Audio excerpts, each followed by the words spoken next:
Now you also have your own television show. Yeah, it actually feels weird sitting on this side of the end. You're used to being the one to get the information. I'm used to looking good. Now you're caught there. Yeah, but I've got my own TV show. It's funny that I actually pulled off a TV show, and for the slot that it was in, it was a very hectic slot with major soaps and whatnot. But we gave them a run for the A&Rs, you know what I'm saying? Yeah, and yeah, we did a pretty good job, and hopefully there'll be a second season coming along. Absolutely, you've nudge, nudge, wink, wink. Yeah.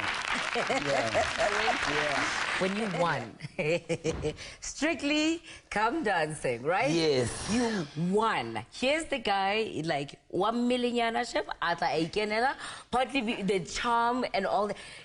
I mean, the whole country, everybody was standing and applauding. Yeah, I think people fell in love with the character that they saw on the dance floor and everything, and it frustrated everyone. They were like, my cha-cha was so great. I'm putting so much work. And I'm like, it's getting hard, eh? It is, at the end of the day, as much as it's really about skill, it's a popularity show as well, and people fell in love with the character, and I made it into so many people's living rooms that I otherwise would have never gotten into, so. But I mean, I don't know if people know this about you. You are one of the funniest, like genuinely funny people.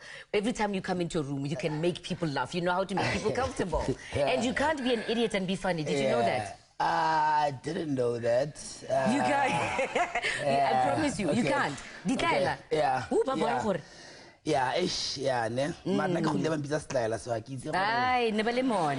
okay, most importantly, Styla Seo has now recorded with Naz. Yes.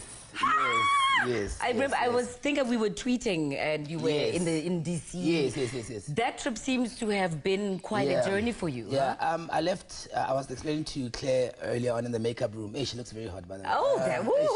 I told her, like, I left for the US, just a rapper, and I came back an activist. And I think when you go there, you start realizing, I mean, the level where our artists are at in this country, the professional level that they're at, that's where they are at independently, that side. There's a vast number of musicians there, and you find that each musician probably plays 4 or 5 instruments. Like at a gig, these guys could just literally swap. Like the drummer will go to keyboards, the keys will go to guitar, guitar to bass, and you're like, what's going on here? They're so talented, and I think we want to come and, get a lot of our kids involved in extramural activities, learning instruments. It's not always about just going to kick a soccer ball. Yeah, that's dope, but I used to play the violin growing up, and I got laughed out of doing it. And if I could go back, I wish I could just stick to it, and make Ramasata proud, So, kids need to get involved in that. We also a couple of stuff that we're doing called HELP. HELP is a hip-hop education literacy program, which is using hip-hop as an element to teach kids about grammar and literature, stuff that they know about already, So,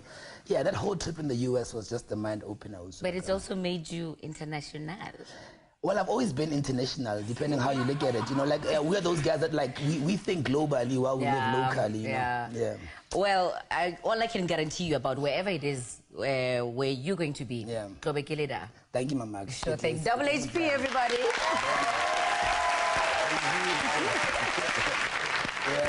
We'll be right back with the lovely Miss Claire Mawisa. Don't go away.